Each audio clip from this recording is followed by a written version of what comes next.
Pošto Srbija nije mogla da izdrži nalete austro-ugarskih, nemačkih i bugarskih vojnika, kreće da se povlači. Iz Prizrena je krenula prva grupa sa vladom, vladarom, vrhovnom komandom i diplomatskim korom, putem dugačkim 115 km preko Vezirovog mosta, ledene Mihajne, koju je trebalo na 15 mesta gaziti do pojasa da bi se stiglo do Skadra i Lješa. Druga grupa je preko Ljum Kule, Piškopeje, Struge, Tirane do Drača krenula 30. novembra, također iz Prizrena. Iz Peći su posljednje krenule sve 3 armije, glavnina vojske. Istovremeno, nemačka vrhovna komanda saopštava svetskoj javnosti.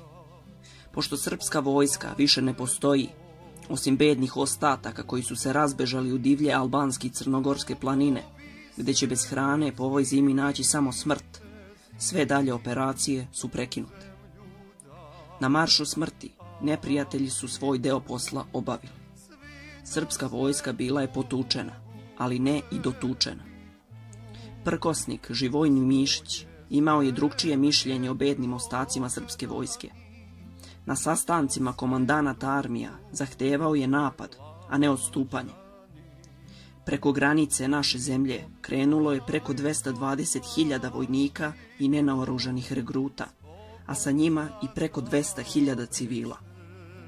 Smrt je na svakom koraku. Za 23.000 mojih vojnika dotureno je za 7 dana 3.000 hlebova. Ostaci moje armije iščeznuće u najskorije vreme, jadikuju komandanti armije. Po toj računici, svaki vojnik je dobijao oko 1/5 hleba za 7 dana. A hleba je zapravo bilo, ali sa druge strane mora. Francuzi nagomilavaju džakove brašna, a italijanska mornarica trebala je te džakove da doturi srpskoj vojsci. No čim je jedna austrougarska podmornica potopila prve brodove sa hranom, Italijani obustavljaju sve transporte. I to baš kada u Skadar, 50 km od obale mora, stižu prvi pokretni leševi. Saveznici čak ni ne znaju šta će sa pristiglim jadnicima. Mnogi saveznički mediji pišu da se od mrtvaca ne može napraviti živ čovjek.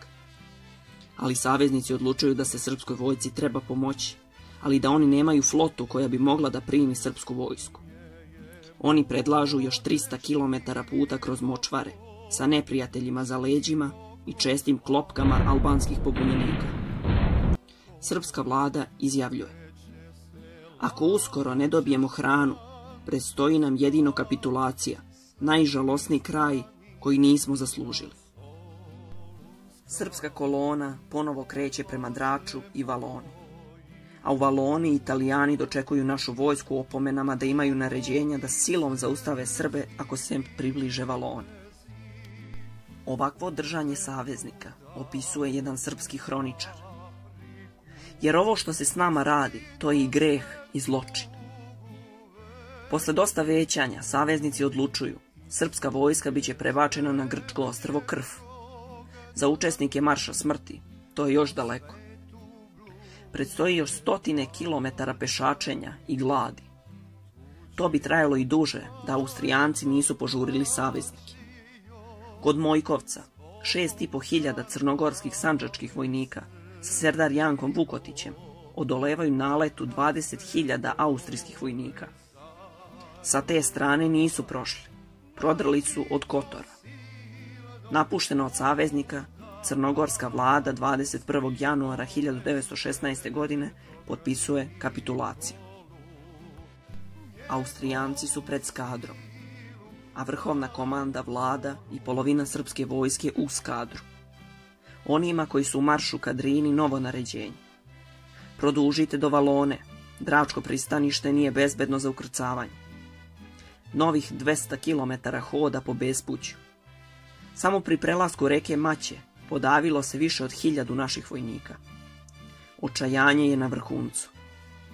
Oglasio se jedino ruski car koji je engleskom kralju i francuskom predsjedniku šalje ultimatum i kaže: ukoliko se srpska vojska odmah ne izbavi iz Albanije, Rusija raskida savez s Antantom i sklapa mir sa Nemačkom. Počinje prvo prebacivanje srpskih jedinica na Krf. Italijani teraju po svom. Prvo ukrcavaju austrijske zarobljenike da bi ih što pre uputili na rad u Italiju, a samo u Draču i okolini čekalo je više od 100.000 srpskih vojnika na ukrcavanje. Sledi nova panika. Austrijanci kreću ka Draču. Naređeno je da vojska krene još južnije. Samo je mali deo bio u stanju da još maršira, ali morali su da nastave. Konačno, prebacivanje na krv preuzela je francuska flota, ali kada je konačno izdata dozvola za ukrcavanje, prednost je data govedima i konjima, dok su ljudi bili na začelju kolone. Mesec dana trajalo je to ukrcavanje. 5. aprila 1916. godine i posljednji živi pripadnik srpskih jedinica, koje su 10. oktobra 1915. krenule od Beograda, napustio je albansko tlo. Do Krfa je stiglo 151.900 živih mrtvaca. Za 77.000 vojnika i 139.000 civila nema ni podataka ni obeležja. Postupanje preko Crne Gore i Albanije odnelo je 217.000 života.